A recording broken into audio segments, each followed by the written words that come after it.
Hello friends, ओम श्री गणेशाय नमः। जय श्री कृष्णा। आप सभी का स्वागत है आपकी अपनी यूट्यूब चैनल पर। फ्रेंड्स, आज हम आपको इस वीडियो में बताने जा रहे हैं अधिक मास अर्थात पुरुषोत्तम मास महात्म्य के 12वें अध्याय की कथा के बारे में। फ्रेंड्स, वीडियो शुरू करने से पहले आपसे रिक्वेस्ट है, अगर आप हमारे चैनल पर नए हैं और आपने अभी तक चैनल को सब्सक्राइब नहीं किया है तो प्लीज़ सब्सक्राइब कीजिएगा चैनल को, साथ ही प्रेस कीजिएगा बेल आइकन को, जिससे नए वीडियो से रिलेटेड नोटिफिकेशन आपको तुरंत प्राप्त हो सके। और वीडियो पसंद आने पर वीडियो को लाइक और शेयर जरूर कीजिएगा ताकि सभी भक्तों को इस वीडियो का लाभ प्राप्त हो सके। और कमेंट बॉक्स में ओम श्री गणेशाय नमः जरूर लिखिएगा। श्री गणेश जी को प्रणाम करते हुए पुरुषोत्तम भगवान श्री कृष्ण जी, संपूर्ण सृष्टि का पालन करने वाले भगवान विष्णु जी, ज्ञान प्रदान करने वाली माता सरस्वती जी, सब पुराणों के कर्ता श्री व्यास जी तथा सभी ज्ञानी जनों के चरण कमलों में नमस्कार करके भगवान की श्रद्धा और भक्ति रस में डूबे हुए पुरुषोत्तम मास महात्म्य की कथा कहते हैं। पुरुषोत्तम मास महात्म्य 12वां अध्याय प्रारंभ।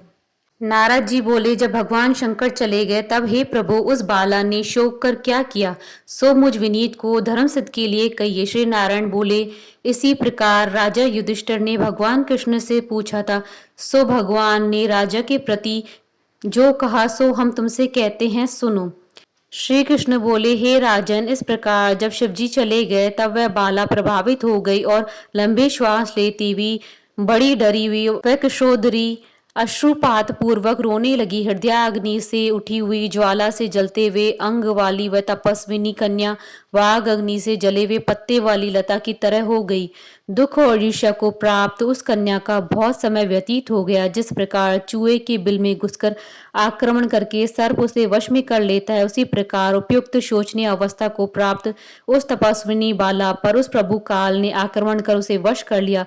वर्षा ऋतु में मेघ से घिरे हुए आकाश में बिजली चमककर जैसे नष्ट हो जाती, उस प्रकार तपस्या से जले हुए पाप वाली वह कन्या अपने आश्रम में मर गई। उसी समय धर्मनिष्ठ यज्ञसेन नामक राजा ने बड़ी सामग्रियों से युक्त उत्तम यज्ञ किया। उसी यज्ञ कुंड से स्वर्ण के समान कांति वाली एक लड़की उत्पन्न हुई।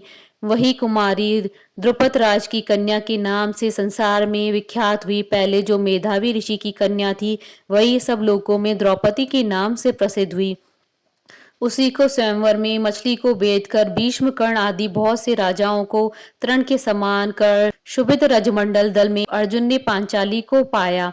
हे मुने, वही द्रौपदी दुष्ट दुशासन द्वारा बाल पकड़कर खींची गई और उसे हृदय विदीर्ण करने वाले वचन सुनाए गए। पुरुषोत्तम मास की अवहेलना करने के कारण मैंने भी उसकी उपेक्षा की। जब वह मेरे में स्नेह करके मेरा नाम बार बार लेने लगी, हे दामोदर, हे दया सिंधु, हे कृष्ण, हे जगतपते, हे नाथ रमानाथ, हे केशव, हे कलेश नाशन, मेरे माता पिता भातृवर्ग सहेलियां बहनें भांजे बंधु इष्ट पति आदि कोई भी नहीं है। हे ऋषिकेश, मेरे तो आप ही सब कुछ है। हे गोविंद, हे गोपिका नाथ, हे दीन बंधु दयानिधि, दुशासन से आक्रमण की गई मुझे क्या आप नहीं जानते हैं? यद्यपि पहली पुकार में मैंने उसकी ओर ध्यान नहीं दिया था, पर जब दुशासन से पराभूत होकर उसने मेरा पुनः स्मरण किया, तब गरुड़ पर चढ़ शीघ्र वहां पहुंचकर मैंने, हे राजन, उसे बहुत से वस्त्रों से परिपूर्ण कर दिया। सदा मेरे में स्नेह करने वाली मैं ही हूँ प्राण, जिसके ऐसी सदा मेरे भजने में परायण मेरी अत्यंत प्रिया सती सखी मुझको प्राणों के समान होने पर भी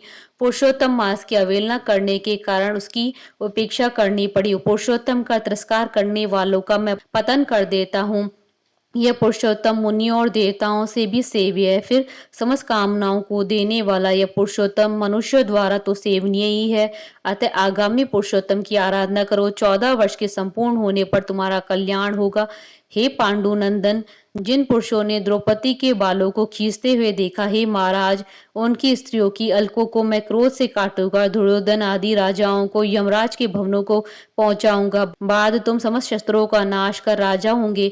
न मेरे को लक्ष्मी प्रिय है, न मेरे को बलभद्र जी प्रिय है, न वैसे मेरे को देवकी, न प्रद्युम्न, न ही सात्यकी प्रिय है। जैसे मेरे को भक्त प्रिय है, वैसा कोई प्रिय नहीं है। जिसने मेरे भक्तों को पीड़ित किया है, उससे मैं सदा पीड़ित रहता हूँ। हे पांडव, उसके समान मेरा कोई अन्य शत्रु नहीं है। उसके अपराध का फल देने वाला यमराज है, क्योंकि वह दुष्ट दंड देने के लिए भी मेरे से देखने योग्य नहीं है। श्री नारायण बोले, श्री कृष्ण ने उन पांडु पुत्र युधिष्ठिर आदि को और द्रौपदी को समझाकर द्वारका जाने की इच्छा से कहा, हे राजन, वियोग से व्याकुल द्वारकापुरी को आज मैं जाऊंगा, जहाँ पर महाभाग वसुदेव जी, हमारे बड़े भाई बलदेव जी, हमारी माता देवी देवकी तथा गद सांब आदि और आहुक आदि यादव रुक्मणी आदि जो स्त्रियां हैं, दर्शन की उत्कंठा वाले, ये सब हमारे आगमन की कामना से टकटकी लगाकर हमारा ही चिंतन करते होंगे। श्री नारायण बोले, इस प्रकार कहते हुए देवेश श्री कृष्ण के गमन को जानकर पांडु पुत्र किस प्रकार गदगद कंठ से बोले, जिस प्रकार जल में रहने वालों का जीवन जल है, उसी तरह हम लोगों के लिए जीवन तो आप ही है जनार्दन। थोड़े ही दिनों के बाद फिर दर्शन हो। पांडवों के नाथ हरि हैं और तीनों लोकों में दूसरा कोई नहीं है। इस प्रकार सामने ही सब लोग कहते हैं, अतः हम लोगों की हमेशा रक्षा करें।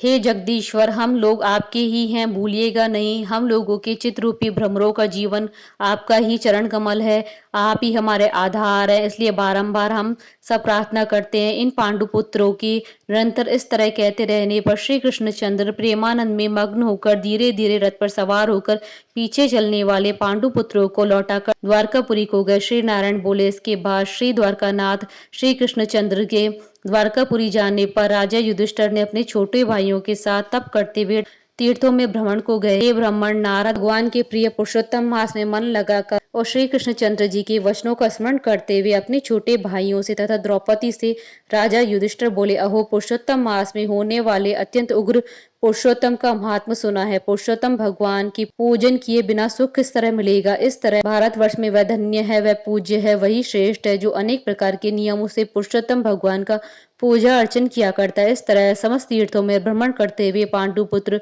पुरुषोत्तम मास के आने पर विधि पूर्वक व्रत करने लगे। हे मुनि नारद, व्रत के अंत में 14 वर्ष के पूर्ण होने पर श्री कृष्ण भगवान की कृपा से अतुल निष्कंटक राज्य को प्राप्त किए।